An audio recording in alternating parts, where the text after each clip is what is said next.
The coffee mug sat on the counter at 5:12 a.m., steam still rising. Her side of the bed was already cold when I woke up. The dog looked at me with those confused eyes. He knew something was wrong, too. My name is Warren Telford. I'm 47, been a structural engineer for a mid-sized Chicago construction firm for the past 15 years. I live in a tidy suburban neighborhood where everything has its place, including betrayal, apparently. The signs had been there for months. She'd started training after work, coming home late with the smell of cheap cologne mixed with mint gum. Found receipts in her purse for restaurants I'd never heard of, new gym memberships, cash withdrawals. The silence between us grew thicker each day. Not fighting silence, routine silence, the kind that builds up like pressure in a pipe until something gives. She didn't even try to hide it anymore. Tuesday morning, she finally sat across from me at our kitchen table. Same table where we used to plan vacations, where we'd argued about mortgage rates and Christmas dinners. Her words came out cold and rehearsed. "You're a safe chapter, Warren. I need to live the real story." I listened, nodded once. "I hope you're right." No shouting, no begging. I finished my coffee, set the mug in the sink like any other morning. She probably expected tears, maybe anger, some kind of reaction that would make her feel important. Instead, I walked out to the garage. My tools hung in perfect order, each wrench, each drill bit, exactly where it belonged. I picked up a socket wrench and tightened a bolt on my workbench vise. The ratchet made sharp, clicking sounds in the quiet. Click, click, click. Something shifted inside me then. Not rage, something colder, more useful. The world narrowed down to what mattered, what could be measured, what could be controlled.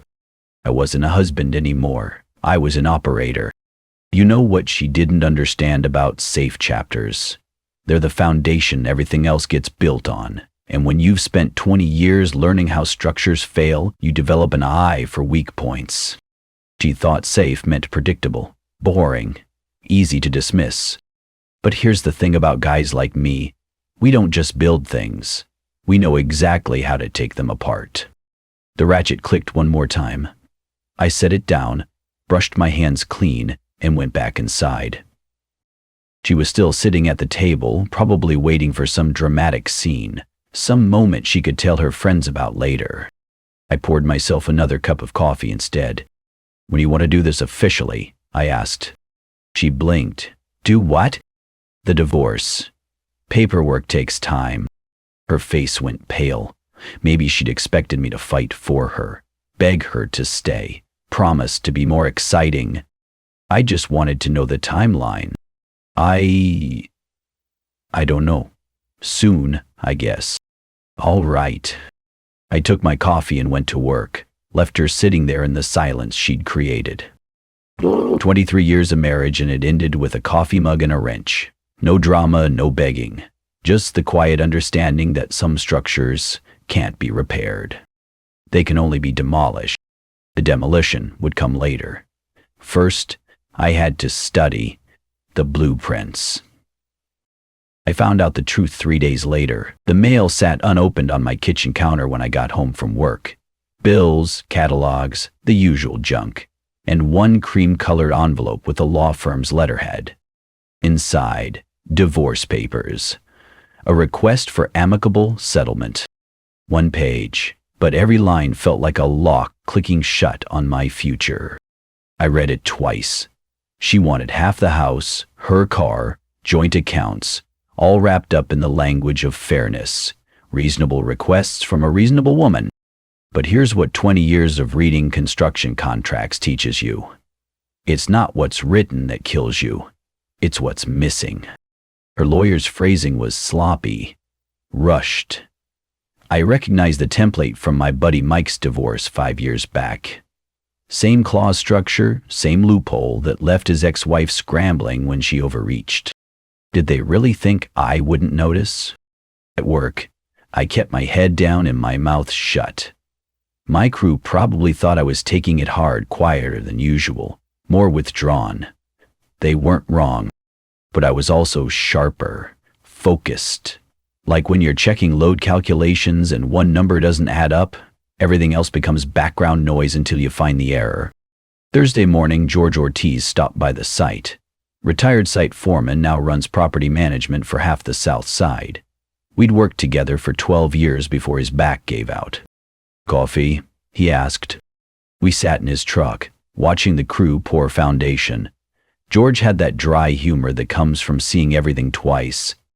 "Heard about Linda," he said quietly. I nodded. "Funny thing, Warren. Most folks think the one who swings first wins. They forget who builds the ground they're fighting on." He sipped his coffee, eyes on the work site. "Foundation's everything, you taught me that." George wasn't just talking about concrete. The bank statement arrived Friday afternoon. I almost missed it, mixed in with credit card offers and utility bills. $28,000, transferred out of our joint savings 2 weeks ago. I never authorized it. My hands stayed steady as I pulled out the laptop.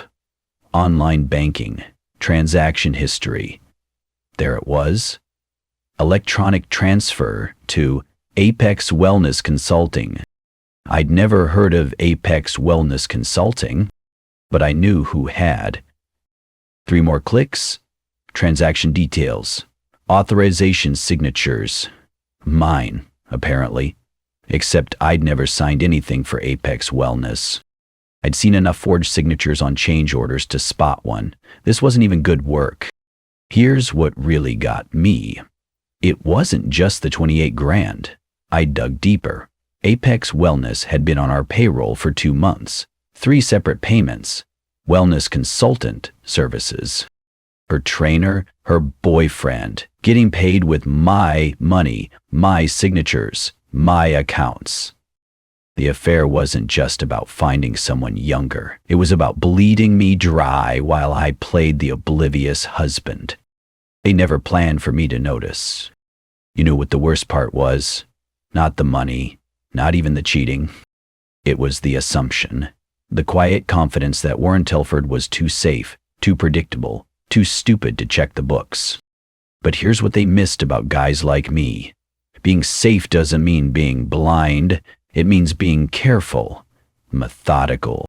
It means keeping records. Monday morning, I took a long lunch, drove to the county recorder's office downtown, requested certified statements of all property deeds, accounts, and transactions for the past year. The clerk barely looked up, just another guy doing paperwork.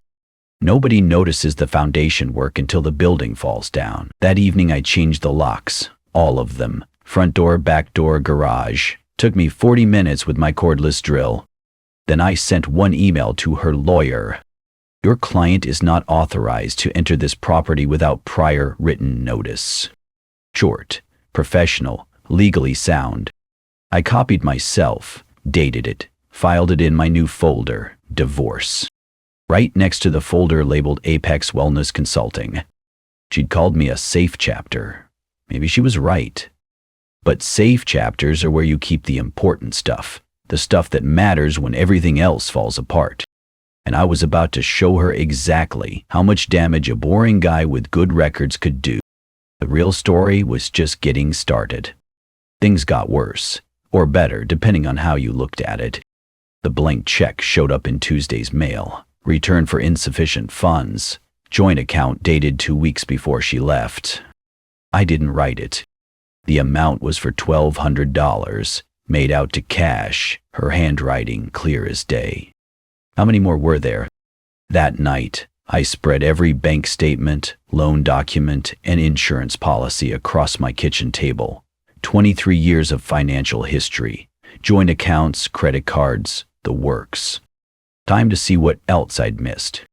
At work the next morning, I walked into my supervisor's office, asked about that extended overtime project they'd been pushing, the downtown high-rise that needed extra structural review. Nights and weekends, Tom said. Pays double time, but it's a grind. I'll take it. You look surprised. Warren Telford never volunteered for overtime. You sure? It's 4 months minimum. I'm sure.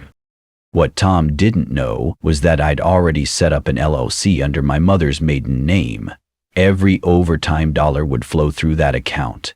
Clean, separate, untouchable. Over the next 2 weeks, I moved everything I could legally move. Liquidated the coin collection, transferred the boat title to my brother, closed 3 credit cards and paid them off. Every dollar she thought she could reach disappeared, one legal step at a time.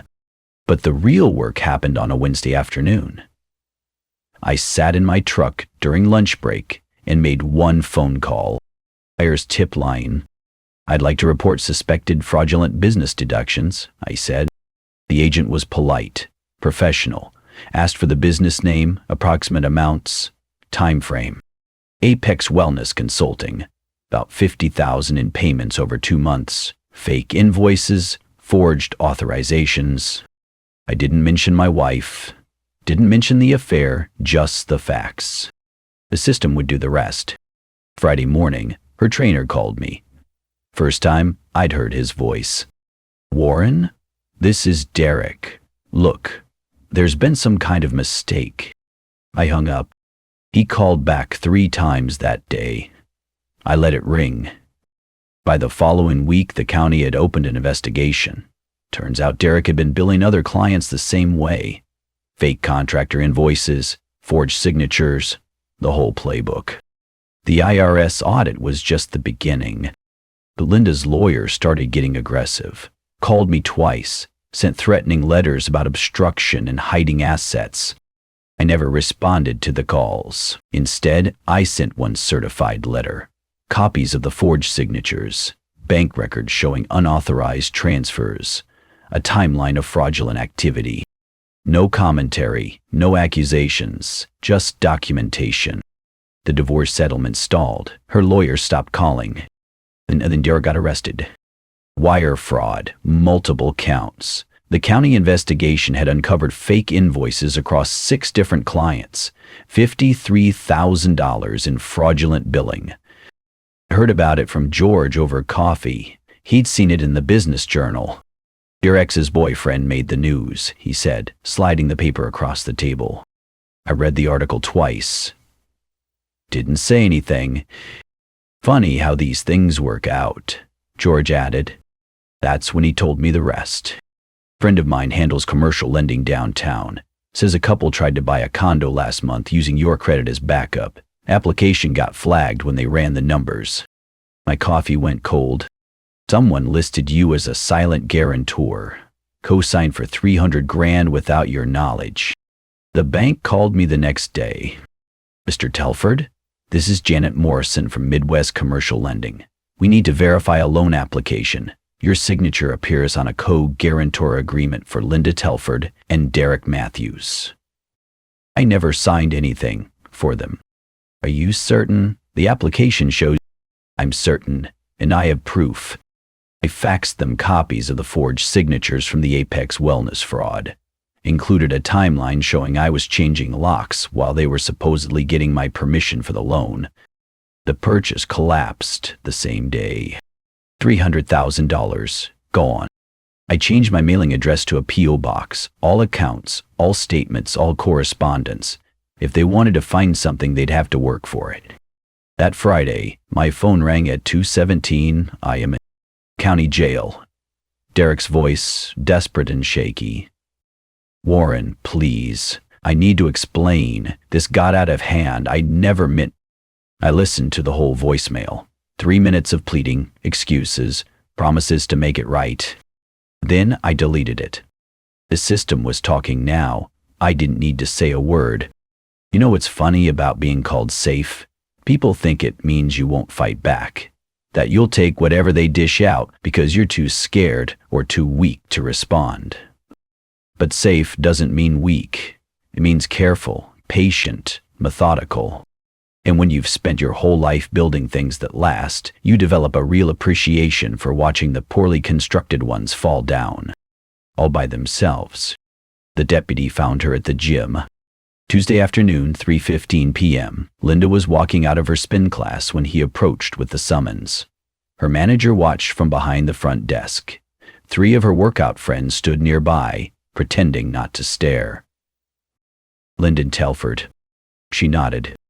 You're being served in connection with a fraud investigation involving Derek Matthews and Apex Wellness Consulting." Her face went white. Everyone heard. The local news picked it up by Thursday. "Fitness consultant arrested in fraud divorce scandal." Channel 7 ran it during the evening broadcast, used Derek's mugshot and a photo of the gym where Linda worked. I watched it from my living room eating dinner off a paper plate. The reporter mentioned forged documents and stolen funds, mentioned Linda by name as a person of interest in the financial scheme. Her phone stopped ringing after that. The gym suspended her pending investigation. Her sister, Carol, who'd always thought Linda walked on water, suddenly had nothing to say when reporters called.